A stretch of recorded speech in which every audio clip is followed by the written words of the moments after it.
Selamat pagi ya, kita bersama lagi dalam Ruang Bicara yang dibawakan kepada anda tentunya mana lagi di Bernama TV. Dan kita masih lagi menumpukan perhatian perbincangan kita kepada Belanjawan 2021 dan kita merasa bangga kerana kita ada tetamu yang cukup istimewa sebenarnya hari ini di Ruang Bicara ini. Tetamu yang satu ketika kami anggap seperti menunggu buah yang tak gugur. Tapi akhirnya Alhamdulillah tokoh ini dapat juga bersama dengan kita di Ruang Bicara ini. Baik, topik yang kita pilih hari ini ialah Belanjawan 2021, kemenangan rakyat. Dan kita ingin mengucapkan setinggi-tinggi terima kasih kepada Yang Berhormat Tengku Datuk Seri Zafrul Tengku Abdul Aziz yang merupakan Menteri Keuangan. Jadi YB, apa khabar? Terima kasih. Assalamualaikum Cik Kawi. Terima kasih kerana Datuk Seri sihat ya? Alhamdulillah. Oi, lama kami tunggu Datuk Seri. Alhamdulillah dapat juga kita bersama. Sesuatu yang menarik jugalah ingin saya kongsi bersama dengan Datuk Seri di awal-awal perbincangan kita ini sebelum kita pergi kepada sesuatu yang lebih serius lah. Malaysia mencatatkan ini merupakan satu catatan sejarah bagi Malaysia sebenarnya. Seorang tokoh yang bukan ahli mana-mana parti politik diangkat sebagai Menteri Keuangan. Tetapi tentulah ada perbezaan sebenarnya yang terpaksa, cabaran yang berbeza yang terpaksa Datuk Seri hadapi sebenarnya daripada seorang banker sekarang ini kepada seorang Menteri Keuangan. Jadi mungkin kita boleh kongsi sikit cabaran itu Datuk Seri. Terima kasih Cik Kawi untuk soalan yang susah sebenarnya. Susah saya nak menjawab. Kalau kita lihat pengalaman saya lah sebagai banker selama lebih daripada 20 tahun, pengalaman tu memang berbeza lah daripada pengalaman sebagai kalau saya daripada dari segi politik. Tapi dari segi pekerjaan atau cabaran tu, cabarannya lebih kurang sama daripada segi keperluan untuk membuat execution. Di sini saya memang anggap sangat kagum lah dengan pejabat awam, civil servants yang telah bertungkus lumus dalam lebih kurang 9 bulan ni, menyediakan 4 package perangsangan ekonomi dan satu Belanjawan 2021 dalam masa yang penuh cabaran ini. Betul. Saya memang kagum lah tengok the commitment tu. Jadi itulah perbezaan yang paling besar. Saya bukan cakap masa di bank tu pegawai-pegawai bank tidak committed, tapi ramai tak menyangka komitmen pegawai-pegawai kerajaan dalam tunggu lumus untuk menjayakan program-program yang dilaksanakan bukan saja di Kementerian Kewangan dan juga di kementerian-kementerian lain, kerana pakej-pakej yang diumumkan itu melibatkan banyak kementerian dan agensi-agensi di kerajaan. Bila Datuk Seri menggunakan istilah kagum, kami sebenarnya saya secara peribadi juga kagum sebenarnya bila menonton secara langsung hari itu Datuk Seri membuat penggulungan bajet 2021 di Dewan Rakyat. Ketenangan yang Datuk Seri tonjolkan walaupun ketika itu ada reaksi-reaksi yang bersifat provokasi daripada ahli-ahli parlimen dan sebagainya. Jadi perasaan Datuk Seri ketika itu macam mana? Apakah Datuk Seri menganggap bahawa segala reaksi yang bersifat provokasi itu juga sebahagian daripada cabaran sebagai Menteri Keuangan? Itulah bagi saya memang tak ada benchmark lah, kerana saya bukan ahli politik dan saya ini kali pertama saya membentangkan Belanjawan 2021 pada 6 November semasa budget speech itu, dan pada hari Khamis yang lepas menggulung Belanjawan 2021. Bagi saya semasa saya nyatakan dalam ucapan penggulungan saya di sini, this is COVID-19 budget, budget for survival dengan resilience. Saya bermula dengan isu rakyat. Jadi pada masa itu fokusnya pada isu rakyat, kerana belanjawan ini mengutamakan kelangsungan kehidupan rakyat. Itu yang penting. Kerajaan kita telah membuktikan kita mendengar suara rakyat dan juga pandangan-pandangan ahli parlimen yang kita memahami rakyat yang masih terkesan. Kita perlu memberi bantuan, dan membina ketahanan supaya dapat berkembang lebih pesat, selaras dengan pemulihan ekonomi kita. Jadi itulah perasaan saya pada masa itu. Fokusnya adalah kepada rakyat dan juga fokus kepada Belanjawan 2021. Banyak soalan yang dikemukakan. Saya cuba menjawab, walaupun dalam penggulungan ini saya memberi laluan kepada semua dalam masa yang diberikanlah. Kerana saya percaya yang jawapan-jawapan ini dapat memberi explanation lah kepada rakyat bagaimana dan kenapakah Belanjawan 2021 ini dirangkakan sebegini. Bila Datuk Seri sebut tentang memberi laluan, ini pun satu isu yang juga ditunggu-tunggu sebenarnya oleh rakyat Malaysia, termasuklah ahli-ahli parlimen itu sendiri. Apakah setiap cadangan, setiap usul yang dilakukan oleh ahli-ahli dewan itu akan dibincangkan secara serius dan mungkin apakah akan diluluskan sepenuhnya bila proses perbincangan di peringkat jawatan kuasa nanti? Jika diteliti, sebenarnya apa yang saya umumkan, ada 9 inisiatif baru dalam penggolongan saya. Ini berkait rapat dengan apa yang dibangkitkan oleh ahli-ahli Dewan Rakyat sendiri semasa perbahasan belanjawan. Jadi penambahbaikan ini adalah cadangan-cadangan yang kita terima semasa perbahasan dan juga yang kita terima di laman sosial oleh rakyat sendiri. Jadi saya beranggapan banyak inisiatif-inisiatif ini saya beritahulah, macam satu contohnya ialah ada beberapa yang berhormat yang membangkitkan isu mengenai the frontliners ni, bantuan secara khas, secara one off yang telah diberi kepada frontliner Kementerian Kesihatan. Kenapa tak diberi kepada frontliner yang lain seperti polis, tentera dan armada askar dan sebagainya. Ini dibangkitkan oleh beberapa MP ataupun YB di Dewan semasa perbahasan. Jadi kita di Kementerian Kewangan dan sebagai kerajaan yang prihatin telah mendengar pendapat-pendapat dan cadangan-cadangan, dan satu cadangan itu, dan kita telah buat keputusan untuk memberi one off juga kepada mereka yang lain sebanyak RM300. Begitu juga lagi satu contoh ialah allowance sara hidup nelayan darat. Kita ada announce kenaikan kerana Yang Amat Berhormat Perdana Menteri telah bersetuju untuk menaikkan allowance itu daripada RM200 ke RM250. Dan kita pun buat, dan ada YB, salah satu YB itu, saya tak silap saya, YB SIG mengatakan kenapa tak kita bagi kepada nelayan darat juga, saya kata. Jadi yang pentingnya kita mesti sedar bahawa kita ni semua hanyalah manusia. Jadi belanjawan ini tidaklah belanjawan yang sempurna kan. Jadi kita dengar penambahbaikan telah dilakukan dan sekarang saya sendiri telah membawa satu usul semasa penggulungan di mana saya telah membuat usul di mana kita harus mengurangkan atau kita peruntukan yang diberikan kepada jasa ataupun sekarang yang dinamakan JCOM. Ini menunjukkan kita mendengarlah apa pendapat-pendapat dan cadangan-cadangan yang dikemukakan semasa perbahasan yang selama 2 minggu. Ada juga pendapat yang mengatakan walaupun peruntukan belanjawan 2021 kali ini dikatakan yang tertinggi, iaitu 322.5 bilion ringgit Malaysia, tetapi ada juga suara-suara yang dilontarkan yang mengatakan bahawa peruntukan untuk mendepani pandemik COVID-19 itu tidak mencukupi sebenarnya. Pandangan Datuk Seri. Terima kasih Syekh. Ini soalan yang ramai yang tanya, dalam Dewan pun ramai tanya di media sosial pun ada macam confusion lah mengenai nombor, mengenai jumlah yang diperuntukkan untuk menangani wabak COVID-19 ini. Jadi kita perlu lihat kepada fakta yang jelas menunjukkan sebenarnya kerajaan telah meningkatkan peruntukan aspek daripada kesihatan awam. Di sini untuk memerangi COVID-19 inilah dan juga memudah cara kesihatan bagi rakyat. Pertamanya adalah peruntukan dalam belanjawan itu sendiri. Peruntukan dalam belanjawan itu adalah sebanyak 31.9 bilion ringgit. Ini adalah penambahbaikan sebanyak 1.3 bilion ringgit daripada peruntukan 2020. Sebelum itu peruntukan 2020 dah berkurang 30.6 bilion ringgit. Ini peningkatan. Ini satu.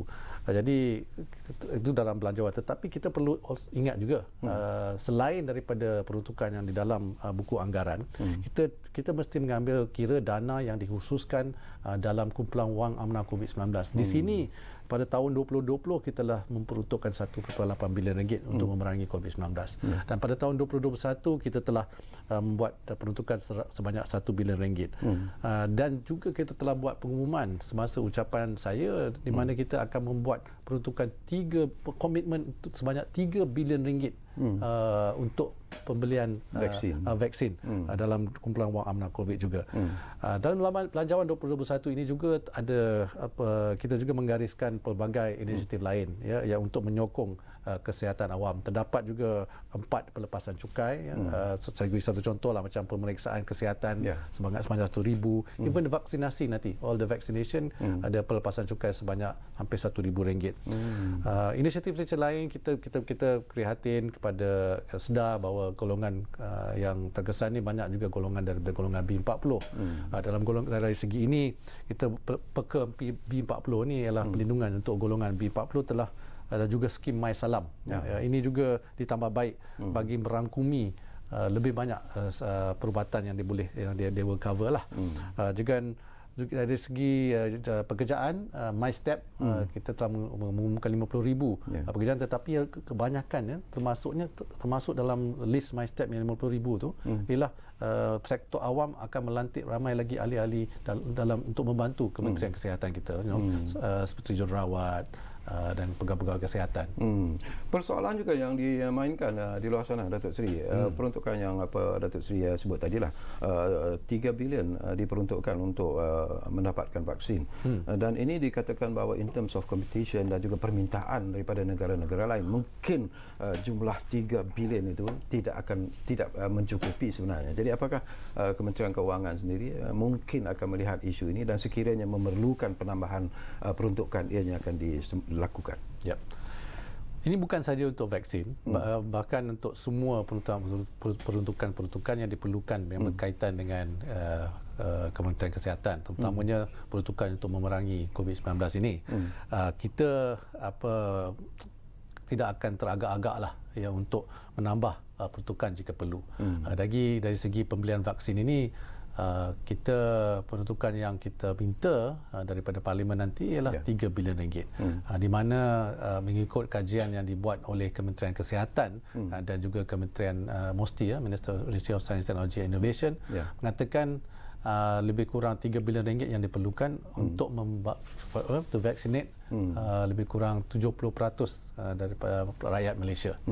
Itu adalah anggaran yang diberikanlah berdasarkan pembincangan mereka dengan syarikat-syarikat vaksin ini. Okey, satu lagi isu ini lebih bersifat permintaan yang bersifat populis lah, dan saya tahu pada mulanya kerajaan pun tidak begitu bersetuju dengan permintaan seperti ini, tetapi dalam usaha untuk memenuhi kehendak dan juga situasi ekonomi semasa, program ICNA KWSP ini pun sentiasa ataupun terus menjadi perhatian rakyat. Jadi pendirian yang telah pun Datuk Seri kemukakan dalam Belanjawan 2021, apakah ianya dilihat sebagai sesuatu yang mungkin akan memenuhi ataupun memberi sedikit sinar dalam kehidupan rakyat? Ya, sebenarnya yang ucapan saya dah bagi tahu tadi, bila semasa pengulungan itu banyak cadangan-cadangan yang saya kemukakan ataupun bantuan-bantuan yang saya umumkan adalah cadangan-cadangan yang diterima oleh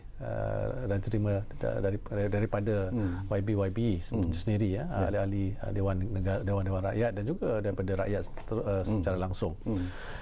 Jadi program ICNA ni salah satu permintaan yang telah dikemukakan, dan saya dengan pegawai kerajaan terutamanya di Kementerian Kewangan dan KWSP telah menggaji cadangan ini. Kita telah cuba menambah baik cadangan ini. Jadi program ICNA ni sebenarnya adalah kesinambungan kepada program Ailestari. Ailestari ini diumumkan dalam semasa pakej prihatin diumumkan pada bulan Mac yang lepas. Di sini semasa kita umumkan program Ailestari ini, kita telah menerima kritikan daripada ramai mengatakan kenapa kita membenarkan rakyat mengeluarkan duit daripada akaun 2. Dan pada masa itu Malaysia lah salah satu negara yang pertama yang membenarkan pengeluaran yang sebegini. Tetapi seperti saya tahu, the situation got worse, Jadi ini merupakan hasil perbincangan dan kita memperhalusi mengenai cadangan pengeluaran akaun 1 pula, Pengeluaran akaun 1 ini ini adalah salah satu mengenai aliran tunai. Aliran tunai ini mengimbangi keperluan semasa, aliran tunai rakyat yang memerlukan, terutamanya bagi mereka yang kehilangan pendapatan, dan kita kena mengimbangi dengan keperluan masa depan, ya, kerana KWSP ini sebagai simpanan hari tua. iSINA ni akan berjalan serentak dengan beberapa lagi inisiatif dan bantuan yang telah diumumkan yang saya sebut tadi, program iLestari, termasuk pengurangan caruman bulanan oleh pekerja. Kita telah mengumumkan pengurangan caruman daripada 11% hingga 9% untuk tahun 2021. Ini akan membantu juga rakyat Malaysia. Tapi kalau yang ingin mengekalkan pada 11% tu masih boleh atau? Boleh, masih boleh. Dia boleh ini. Tapi ya, iSINA ini dari segi jumlahnya banyak. Dengan sekali dengan iLestari, dengan juga pengeluaran caruman tu, jumlahnya ialah lebih kurang 70 bilion ringgit kepada rakyat. Ya. Ada yang juga merasa confused sebenarnya Tok Sri, bila kita bercakap tentang iSINA ni. Mereka nak tahu golongan mana yang layak sebenarnya. Ada yang mengatakan bahawa mereka yang kehilangan kerja semasa COVID-19, ada yang mengatakan bahawa kesemua yang ada caruman dengan KWSP layak untuk menyertai program iSINA. Boleh dapat clarification? KWSP, pihak KWSP akan buat pengumuman yang terperinci pada hari Rabu, tapi saya boleh beri the macro lah. Jadi mereka yang hilang pekerjaan, yang gajinya terjejas, pendapatan, boleh mengeluarkan sampai 10,000. Bukan sekaligus, tapi 10,000. Sampai sebelumnya 9,000. Jadi pada cadangan yang dikemukakan sebelum ini ialah kita boleh keluarkan sampai 4,000. Lepas tu pada the first round lah, dan lepas tu boleh keluarkan sampailah 10,000. Ya, itu untuk mereka yang mempunyai simpanan dalam akaun satu kurang daripada 90,000. Tapi yang lebih daripada 90,000 tu boleh mengeluarkan sampai 60,000 ringgit. Jadi itu adalah antara penambahbaikan tu. Dulu sebelumnya 600,000 orang saja yang boleh, kita cadangan pertama tu 600,000 ditambah baikkan kepada 2 juta pencarum yang boleh mengeluarkan. Dalam ucapan saya dalam pengulungan, kita kerajaan dengan KWSP telah bersetuju untuk menaikkan people yang qualify ni daripada 2 juta kepada 8 juta rakyat. Ya, ini jadi termasuk mereka yang gajinya terjejas. Tapi the detail akan dikeluarkan oleh KWSP. Bagaimana proses dan monitor dan sebagainya. Jadi kita minta penonton-penonton yang mereka suruh saya tanya tu tentang persoalan ini. Jadi sabarlah dan kita tunggu perincian yang akan dikeluarkan oleh KWSP nanti. Baik, satu lagi isu juga yang dimainkan begitu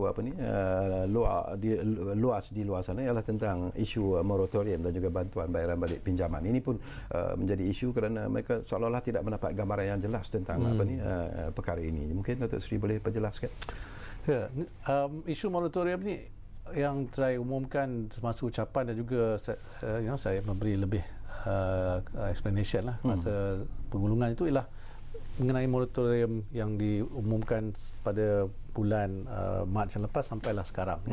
Ini sebenarnya kesinambungan daripada moratorium yang meluas sebelum ini dan lanjutan moratorium yang lebih bersasar lah yang diperkenalkan pada bulan Oktober lepas habisnya 6 bulan moratorium yang pukal ini.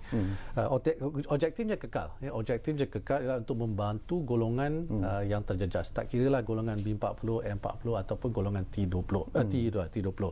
Jadi bagi golongan B40, golongan B40 ini dijangka terima lebih kurang 8.1 juta penerima yang berdasarkan data yang kita ada di Kementerian Kewangan melalui LHDN.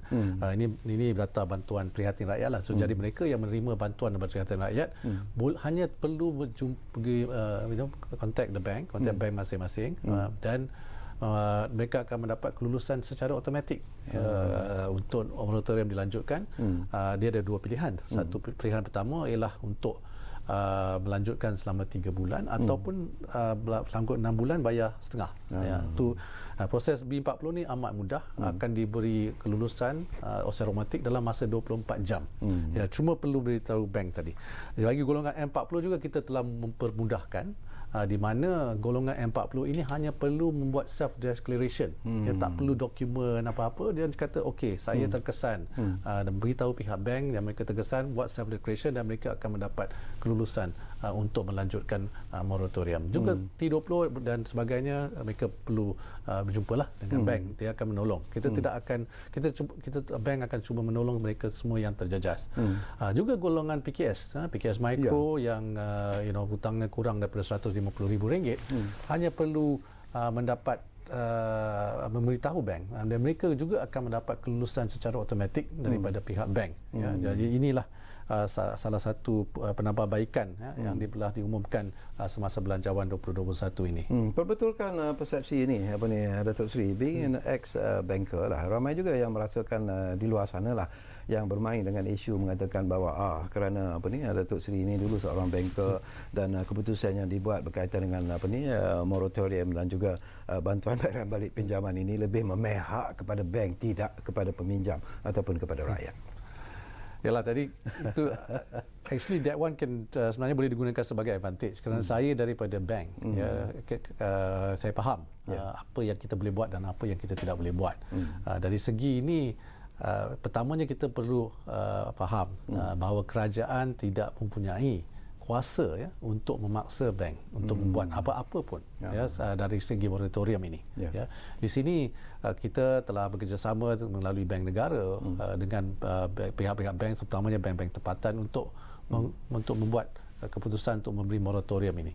Kitalah negara yang pertama dan hanya kita saja sebenarnya dalam dunia ini yang telah memperkenalkan automatic moratorium 6 bulan ini pada masa PKP dulu. Jadi di sini kita telah melalui 6 bulan pertamanya semasa PKP, tapi semasa ekonomi dibuka kita dapat melihat bagaimana lebih ramai syarikat dan juga peminjam yang dapat membayar. Jadi di sini kita kata okey, kita nak tolong siapa yang betul-betul memerlukan. Di sini lebih kurang 700,000 setakat ini permohonan yang telah diterima oleh pihak bank, 700,000 permohonan yang diterima. Dari segi kelulusan ialah lebih kurang 98% yang telah diluluskan daripada 700,000 permohonan ini. Jadi moratorium ini seperti saya sebut tersedia untuk semua rakyat Malaysia. Bank-bank, prinsip utama di sini yang saya sebut juga dalam semasa penggulungan ialah tanggungjawab dan keadilan.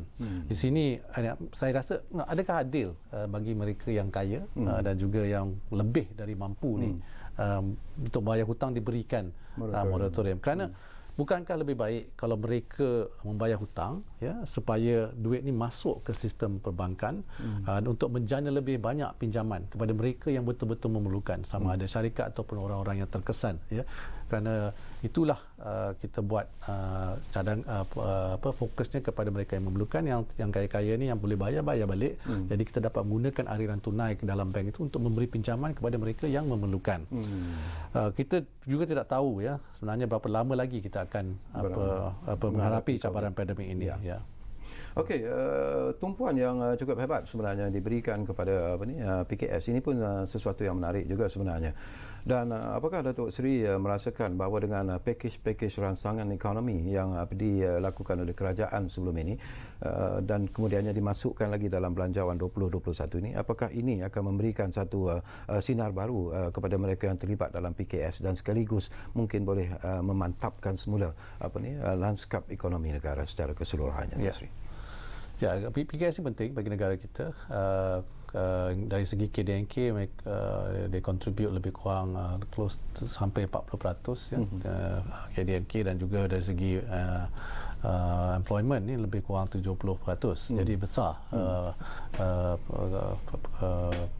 contribution daripada PKS ini.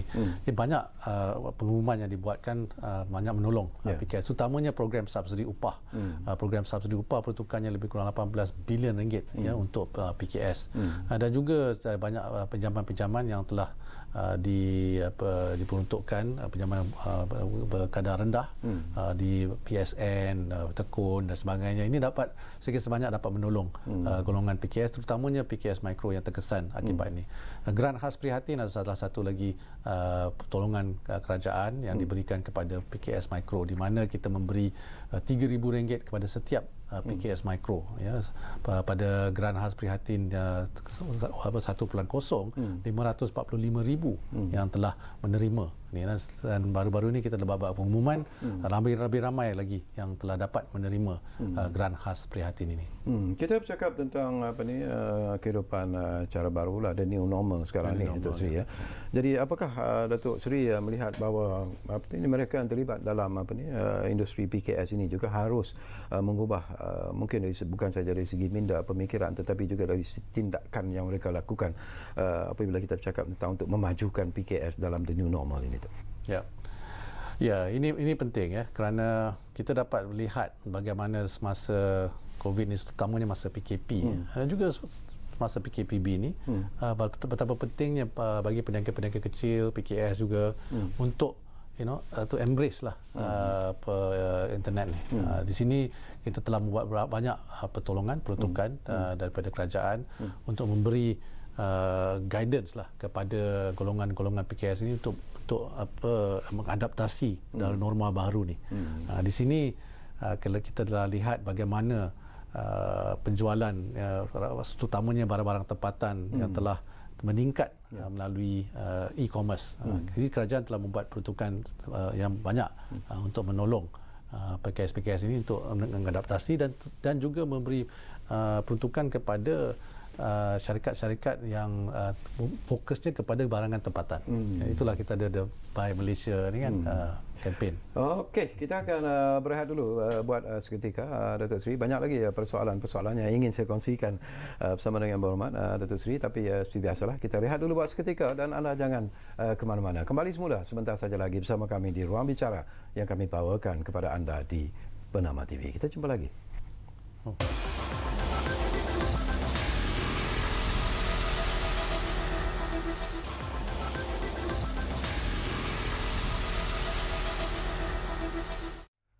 Baiklah, kami berterima kasih kerana anda masih lagi bersama kami di Ruang Bicara ini, dan kita masih lagi bercakap tentang topik Belanjawan 2021 kemenangan rakyat, dan tentunya kita masih lagi bersama dengan Yang Berhormat Tengku Datuk Seri Zafrul Tengku Abdul Aziz, iaitu Menteri Kewangan Malaysia. Baik, sesuatu yang menarik jugalah saya nak mendapatkan pandangan Datuk Seri lah. Ini berkaitan dengan bantuan prihatin nasional ataupun masih lagi ramai yang berpendapat bahawa mereka tidak begitu berpuas hati dan mengharapkan bahawa mungkin kerajaan boleh menimbang semula jumlah yang diperuntukkan untuk bantuan prihatin nasional ini. Silakan. Terima kasih. Ya, mengenai bantuan langsung ini, saya rasa ramai yang mungkin lupa ataupun tidak mengetahui bahawa kerajaan telah meningkatkan jumlah bantuan langsung, dan inisiatif seperti pada tahun 2021 sahaja tidak telah meningkat kepada 30.8 bilion ringgit. Ini satu peningkatan yang besar. Peningkatan hampir lebih kurang 29% berbanding dengan tahun sebelumnya, tahun 2019.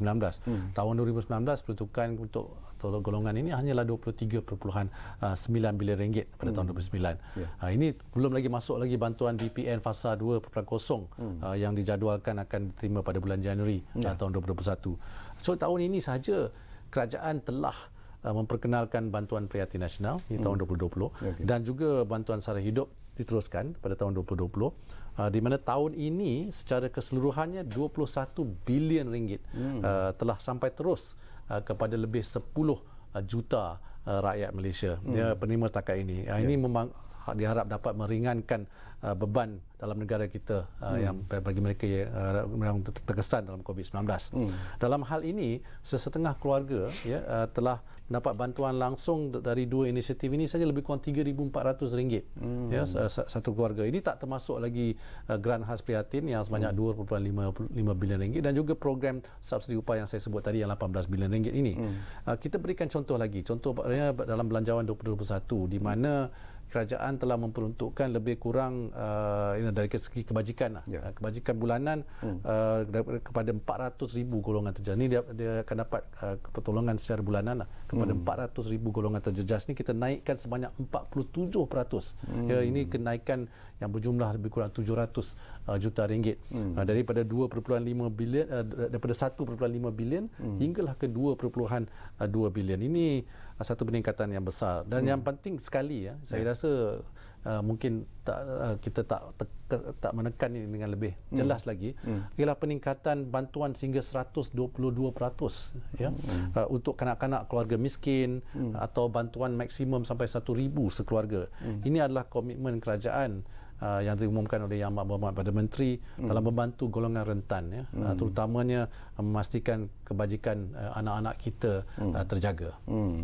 Bila Dr. Sri sebut tentang golongan rentan, ini pun menarik jugalah. Mungkin golongan AKU juga, mungkin mereka juga sebenarnya boleh merasakan nikmat daripada belanjawan 2021 ini. Mungkin kita boleh kongsi bersama dengan Dr. Sri.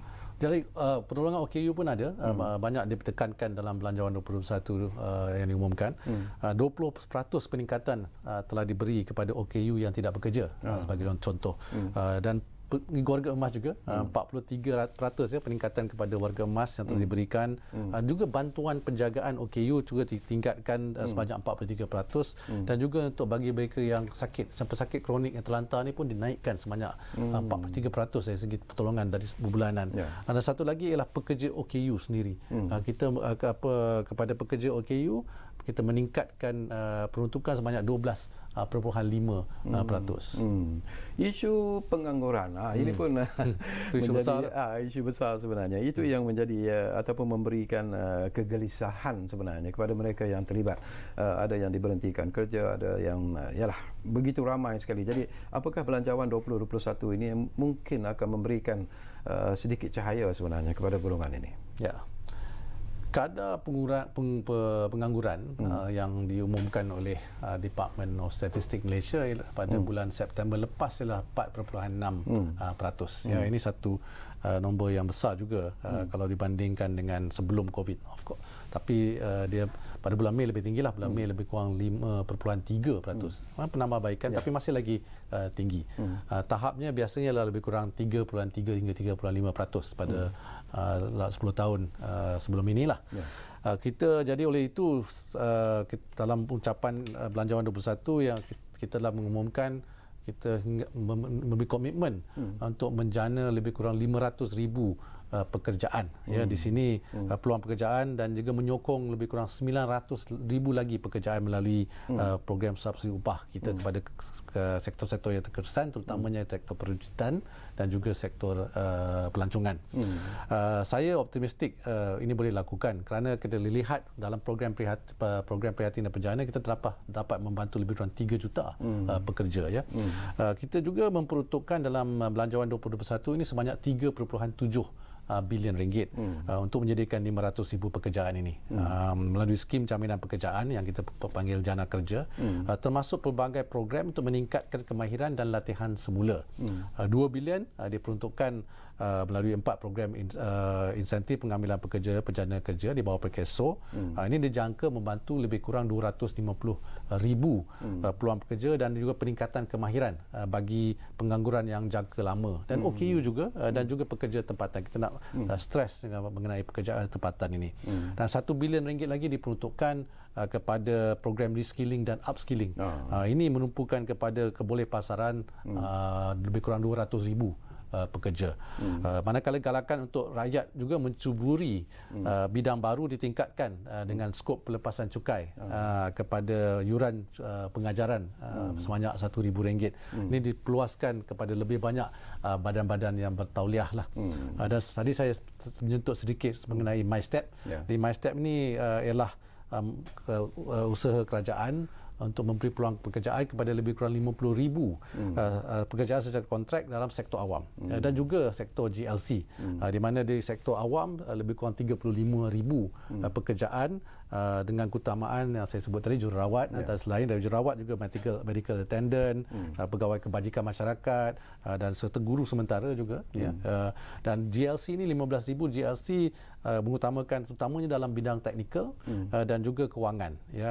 Ini yang juga diumumkan ialah semua program ini akan diselaraskan oleh Majlis Pekerjaan Negara yang akan dipengerusikan oleh Yang Amat Berhormat Perdana Menteri sendiri. Ya. Satu lagi isu yang dimainkan di luar sana ialah kita faham bahawa belanjawan 2021 ini macam kita pilihlah kemenangan rakyat. Tetapi ada juga yang merasakan bahawa seolah-olah dalam belanjawan ini tumpuan lebih banyak diberikan kepada golongan B40 seperti apa yang Datuk Seri sebut. Dan golongan pertengahan M40 juga merasakan bahawa mereka seolah-olah ketinggalan, tidak diberi perhatian yang serius oleh kerajaan dan sebagainya. Jadi penjelasan daripada Datuk Seri lah untuk menyenangkan hati mereka. Ya, jadi golongan B40 memang ada seperti disebut, dan juga sebenarnya golongan M40 pun ada pertolongan yang telah diberikan, yang diumumkan oleh kerajaan. Yang penting ialah kita fokus kepada pekerjaan, pekerjaan terutama dalam golongan M40 ini, dan juga untuk mengekalkan pekerjaan melalui program subsidi upah dan juga pekerjaan baru melalui hiring inisiatif ni, di mana kerajaan akan memberi pertolongan sehingga sebanyak 40% bagi mereka yang bergaji 10,000. Jadi katakan sesiakawi ataupun bernama nak mengambil pekerja baru, kita akan memberi insentif lebih kurang kalau gaji seseorang itu 10,000, kerajaan akan bayar gaji sampai 4,000, 40%. Dan juga ini bagi setengah untuk syarikat-syarikat yang saya bagi contoh kepada syarikat kelapa sawit yang ada banyak pekerja asing, katakan kita akan menolong untuk mereka to employ rakyat Malaysia. Mereka kita akan tambah lagi 20%. Jadi gaji itu boleh sampai 60% akan dibayar oleh kerajaan kalau mereka memberi peluang pekerjaan kepada rakyat Malaysia. Okey, kita pergi kepada isu yang mungkin lebih serius lagi lah. Baru-baru ini MIR mereka menjangkakan bahawa KDNK negara akan meningkat 6% tahun depan. Sedikit lebih rendah daripada sasaran kerajaan sendirilah, 6.5 hingga 7.5. Jadi adakah Datuk Seri rasa bahawa sasaran kerajaan ini realistik? Sekali lagi kita kena lihat kepada fakta. Bahawa unjuran yang kita berikan ni bukannya optimistik, kita tak syok sendirilah. Malah boleh dikatakan saya percaya konservatif kalau dilihat membanding dengan ujuran pakar antarabangsa. Dan bagi saya yang paling penting ialah bagaimana kita harus mencapai sasaran tersebut. Pertama, unjuran ini adalah selari dengan unjuran Bank Negara juga. Unjuran Bank Negara ialah lebih kurang 5.5% hinggalah 8% KNK pada tahun 2021. Ini well within the range dengan unjuran penarafan dan badan dunia yang lain. Saya bagi contohlah, S&P pun 8.4%, IMF 7.8%, Moody's lebih daripada 7%. Jadi saya ingin menyatakan di sini bahawa beberapa pihak telah berasa sanksi yang sebut oleh Syarawi tadi mengenai unjuran pertumbuhan ini. Betul. Ini semua seperti saya sebut tadi bukan unjuran saya ataupun unjuran Kementerian Kewangan saja, tapi unjuran juga oleh badan-badan yang lain. Kita kena lihat bahawa, mengambil kira bahawa pertumbuhan adalah daripada asas yang lebih rendah ataupun lower base pada tahun 2020 ini, kerana kita unjuran pada tahun 2020 ekonomi akan menguncup lebih kurang dalam 4.5 hinggalah 5.5%. Jadi bagaimana kita akan melakukannya ialah kita akan fokus kepada pemulihan ekonomi kita pada tahun 2021. Bila Datuk Seri cakap tentang pemulihan ekonomi, sebenarnya apa yang berlaku sekarang ini Datuk Seri disebabkan oleh COVID-19, disebabkan oleh sekaligus memberikan impak ataupun kesan yang cukup serius kepada lanskap ekonomi dunia sebenarnya, menarik pelabur-pelabur luar untuk datang ke negara kita. Apakah menghadapi masalah yang besar sebenarnya sehinggalah kepada tahun depan? Apa yang dirancangkan oleh pihak Kementerian Kewangan sendiri, Datuk Seri? Ya, ini penting ya sebenarnya. Kalau kita lihat apa yang berlaku dalam dunia sekarang, pelaburan untuk datang ke Malaysia ini penting. Jadi pelbagai inisiatif yang telah diumumkan untuk memastikan Malaysia kekal sebagai destinasi pelaburan yang menarik bagi pelabur tempatan dan juga pelabur asing. Kita telah mengumumkan dalam Belanjawan 2021 sebanyak RM1 bilion untuk pakej pelaburan bernilai tambah tinggi. Ini saya umumkan. Dan satu lagi RM1.4 bilion untuk menyokong rantaian bekalan domestik sendiri. Itu penting. Kita nak menambah baik kawasan perindustrian, kita telah buat peruntukan untuk itu juga. Dan juga kita telah mengumumkan lebih kurang RM400 juta untuk menyokong R&D. Kita juga kena menentukan ke apakah sektor tumpuan kita. Ya, kita tak boleh buat semua sektor. Ya, kita tengok sektor apa yang kita perlu tumpukan untuk memajukan lagi ekonomi negara kita. Di sini ada terutamanya pertanian, komoditi, pelancongan juga penting, dan juga barangan tempatan seperti aerospace dan medical equipment. Di sini kita yang tadi saya sebut mengenai peruntukan otomasi, mungkin saya boleh lagi secara terperinci mengenai mengutamakan otomasi dan pendigitalan. Ini akan menolong ekonomi negara kita. Kita telah memberi peruntukan sebanyak 1 bilion ringgit melalui skim transformasi pendigitalan industri. Kita juga telah memberi 150 juta ringgit kepada skim pendigitalan untuk PKS, ya, dan juga geran otomasi yang diumumkan juga. Dan yang paling besar ialah actually jendela di pembangunan jalinan digital negara. Di sini peruntukannya lebih kurang 7.4 bilion ringgit untuk untuk kita digitalize, memasang digital negara kita, jalinan digital negara kita. Okey, satu isu juga yang mereka mohon supaya saya bangkitkan kepada Datuk Seri adalah tentang tadi pun Datuk Seri hanya menyentuh sepintas lalu tentang sektor pelancongan lah yang dikatakan terjejas sebegitu teruk sekali, dan mereka mungkin mengharapkan sesuatu yang menarik. Apakah pintu sempadan akan dibuka semula untuk membolehkan pelancong-pelancong pada luar masuk ke negara kita dan kita juga boleh keluar. Jadi bagaimana nak membantu mereka yang terlibat dalam sektor pelancongan ini supaya teruskan kuatkan semangat mereka bagi menghadapi dugaan ini sebenarnya, Datuk Seri? Program sektor pelancongan ini memang paling terkesan lah bagi saya. Kalau kita lihat daripada bulan Mac lepas sampai sekarang, border kita masih lagi tertutup. Jadi pelancong asing tidak dapat datang kepada negara kita, berjatuh lebih kurang 90% lah. It is unprecedented lah apa yang telah terjadi kepada sektor pelancongan, dan sektor pelancongan ini adalah sektor yang besar bagi negara kita. Jadi kita telah membuat beberapa pertolongan dari segi moratorium kepada mereka. Setengah bank telah memberi sampai 12 bulan untuk sektor ini. Tapi yang penting juga ialah program-program jangka masa panjang, di mana program subsidi upah ni banyak juga sektor pelancongan telah menerima manfaat daripada program subsidi upah. Kita juga telah memberi peruntukan lebih kurang 1 bilion ringgit juga untuk pinjaman mudah kepada sektor pelancongan ini. Tapi yang pentingnya ialah kita kena fokus kuat pada masa terdekat ini ialah untuk sektor pelancongan tempatan. Di sini saya percaya Menteri Pelancongan telah membuat cadangan mengenai this green bubble dalam domestik. Kerana kita lihat selepas habisnya PKP yang lepas, sektor pelancongan kita telah mula naik semula, terutamanya driven by local tourism. Kita dapat lihat terutamanya di resort di Langkawi, di Pulau Pinang, dan juga di Johor, terutamanya di Desaru, di mana dari segi occupancy rate tu dah naik balik. Melaka pun, masa saya pergi ke Melaka dah hotel pun dah penuh. Tetapi dan lepas tu of course ni sebelum PKPB. PKPB mereka terkesan semula kerana tidak dapat merentas negeri.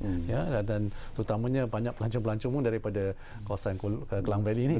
Jadi kita perlu melihat ini adalah satu cabaran bagi di sektor. Saya rasa sektor ini dan juga sektor masa PKPB ini juga sektor peruncitan amat terkesan. Jadi dalam Belanjawan 2021 kita telah membuat pengumuman kita akan melanjutkan lagi program subsidi upah untuk dua sektor ini. Di sinilah kita rasa dalam dua sektor ini mereka ada lebih kurang 900,000 pekerja yang kita akan menolong melalui program subsidi upah ini. Yang peruntukan yang diperuntukkan untuk dua sektor ini ialah lebih kurang 1.5 bilion ringgit. Alhamdulillah. Baik, kita kembali semula kepada isu semasa sesi penggolongan Belanjawan 2021 ini. Suara yang paling lantang di Dewan Rakyat saya dapat dengar lah bila Datuk Seri menyebut mengenai pengurangan 85.5 juta yang diperuntukkan sebelum ini kepada jabatan hal ehwal khas ataupun jasa.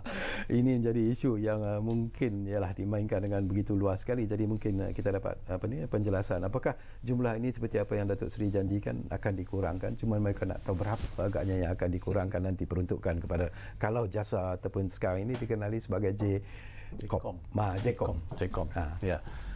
Ya, ini masa penggulungan itu saya telah membawa usul daripada Kementerian Kewangan untuk mengurangkan peruntukan untuk jasa ataupun JCOM ini. Sekarang kita di peringkat jawatan kuasa di Kementerian Komunikasi dan Multimedia akan membuat pengumuman lah mengenai peruntukan berapa banyak yang dikurangkan.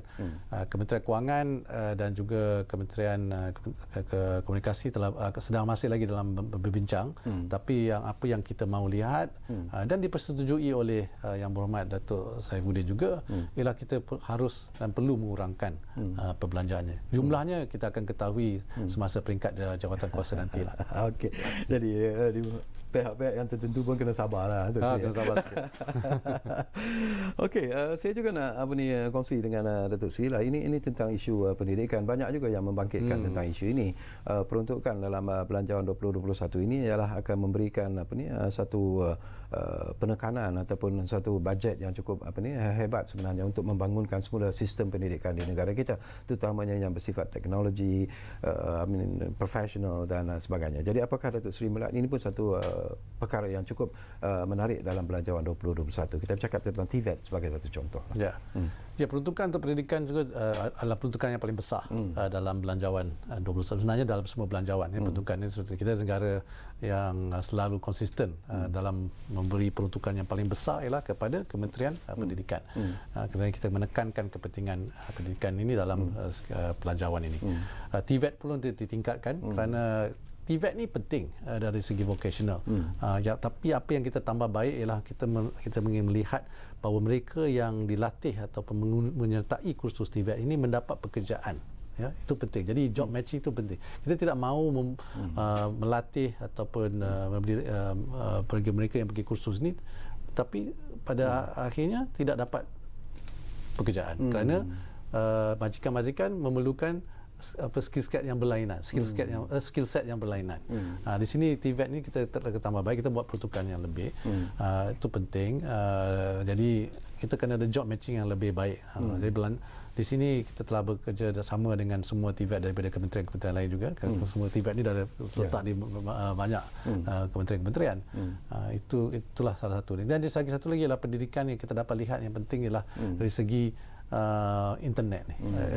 Tadi saya dah cakap pasal jendela, tapi kita juga perlu the gadget lah, ataupun komputer riba dan sebagai laptop ni untuk bagi mereka yang tidak ada, terutamanya di golongan yang golongan B40 ini. Kerajaan membuat satu program pilot bersama-sama dengan GLC, di mana kita telah memperuntukkan lebih kurang 150 juta ringgit untuk 500 buah sekolah di Malaysia untuk memberi mereka komputer riba bagi pelajar-pelajar di sekolah-sekolah tersebutlah. Ini salah satu pendekatan yang kita akan cuba kerana kita rasa dalam masa COVID ni betapa pentingnya internet dalam kawasan-kawasan sekolah. Kita telah juga memperuntukkan lebih kurang 500 juta untuk sekolah-sekolah untuk memperbaiki ataupun membuat availability of internet lah dalam kawasan sekolah itu. Nasihat dan juga pandangan Datuk Sri sendirilah kepada agensi yang terlibat dalam pelbagai pakej rangsangan ekonomi yang telah pun dilakukan dan akan dilakukan oleh kerajaan dari masa ke semasa. Kita ingin melihat bahawa segala apa yang mereka lakukan itu betul-betul memenuhi tindakan yang mereka ambil itu betul-betul memenuhi setiap apa yang dikehendaki, tepat kepada sasaran yang dituju. Jadi nasihat Datuk Sri. Ya, ini kita kena, bagi saya lah perancangan ni penting, tapi pelaksanaan tu lebih penting. Jadi pemantauan pelaksanaan itu amatlah penting. Di sini semasa pakej yang diumumkan sebelum ini, pakej prihatin dan juga pihak berjana, pihak kerajaan telah menubuhkan agensi laksana untuk memantau. Agensi laksana mempunyai pengkalan data yang menghubungi lebih kurang 53 kementerian dan agensi. Di sini inilah pentingnya pelaksanaan. Kerana pelaksanaan ni, execution ni, kita dulunya biasanya, saya bagi contoh lah, kalau kita buat pengumuman nak tolong PKS Mikro, kita kata okey, kita buat grant khas PKS ataupun grant khas prihatin ni, kita memberi RM5,000 ataupun program RM3,000 ataupun program subsidi upah, kita bagi dia duit nak menolong, tetapi itu bukan KPI kita. KPI kita ialah sama ada PKS Micro itu ataupun pengusaha itu berjaya. Ya, kita tak nak bagi duit tapi masih lagi juga tak berjaya. Dan kalau tak berjaya, kita kena dapat tahu, find out kenapa mereka tidak berjaya walaupun bantuan telah diberikan. Adakah bantuan itu tidak mencukupi ataupun bantuan itu tidak pada memerlukan bantuan lain. Setengah tu kata, pada masa ini saya tak boleh meminjam kerana syarikat saya lebih baik tutup sekejap baru buka balik, ataupun nak buka balik susah, kan. Dan inilah pentingnya pelaksanaan, kerana kalau kita membuat pemantauan yang betul dan tepat dari segi pelaksanaan, kita akan tahu apakah masalahnya, dan dari dalam masa itu data-data yang kita dapat ini, kita dapat memberi solution yang lebih tepat. Kerana kadang-kadang kita kena customize juga. Betul. PKS Micro tapi PKS Micro sektor lain memerlukan pertolongan yang berbentuk berlainan. Jadi Belanjawan 2021 ni kita akan membuat approach yang sama, di mana kita akan memantau secara mendalam bagaimana pelaksanaan bagi setiap inisiatif ini. Bekerjasama kementerian-kementerian semua penting, dan saya alhamdulillah semasa pakej prihatin dan bejana, kementerian-kementerian terutamanya kementerian-kementerian yang macam MEDEK, pelancongan, semuanya kita semua bekerjasama untuk melihat bagaimana untuk menolong sektor-sektor dan syarikat yang terkesan akibat COVID-19 ini. Kita hampir-hampir di penghujung sebenarnya, Datuk Seri. Ini pun sesuatu yang saya nak kongsikan dengan Datuk Seri lah.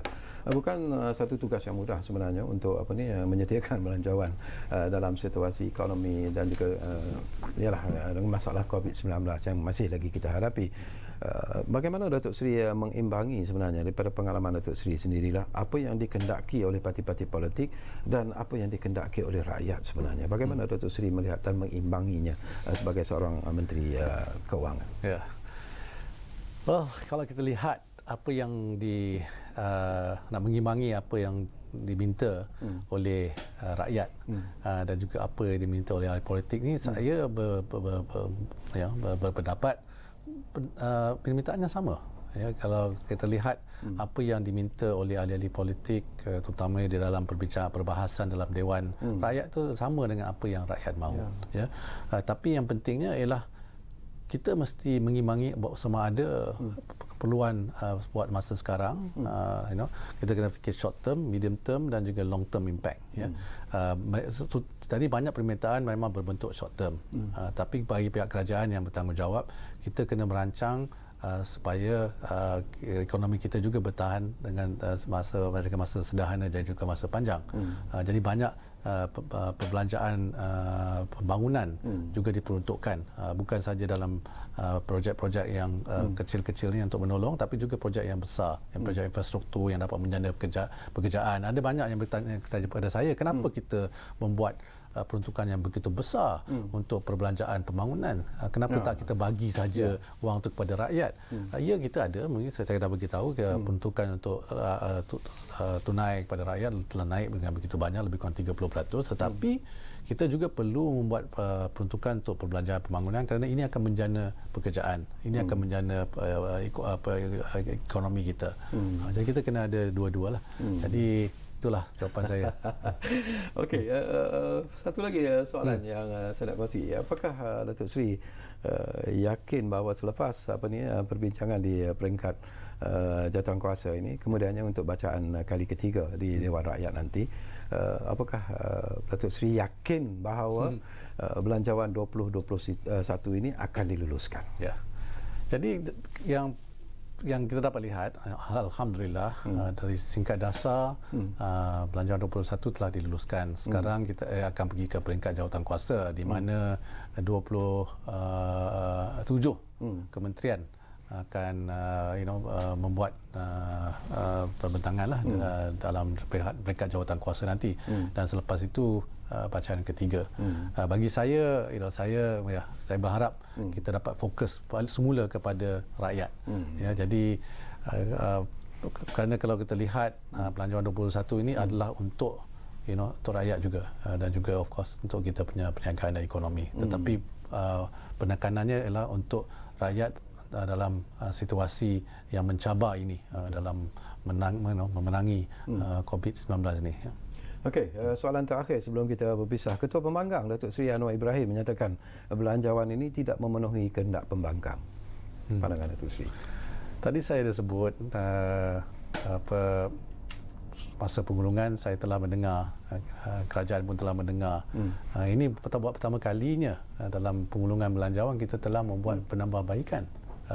Dan penambahbaikan itu datangnya juga daripada ahli-ahli Dewan Rakyat daripada kedua-dua pihak. Ya, sebagai contoh yang tadi ialah penambahbaikan untuk frontliners. Itu datangnya juga daripada pihak pembangkang. Jadi saya rasa tak berapa tepatlah Untuk membuat tuduhan. itu ya. Baik, terima kasih banyak-banyak kepada Yang Berhormat Tengku Datuk Seri Zafrul Tunku Abdul Aziz kerana sudi bersama saya di ruang bicara ini. Akhirnya impian saya menjadi kenyataan Datuk Seri, dan secara ikhlasnya saya cukup selesa bersama-sama dengan Datuk Seri, dan saya harap ini bukan kali pertama dan terakhir ya Datuk Seri. InsyaAllah. Kalau saya dijemput lagi lah. InsyaAllah. Jadi terima kasih banyak-banyak kepada anda yang memberi perhatian kepada kami.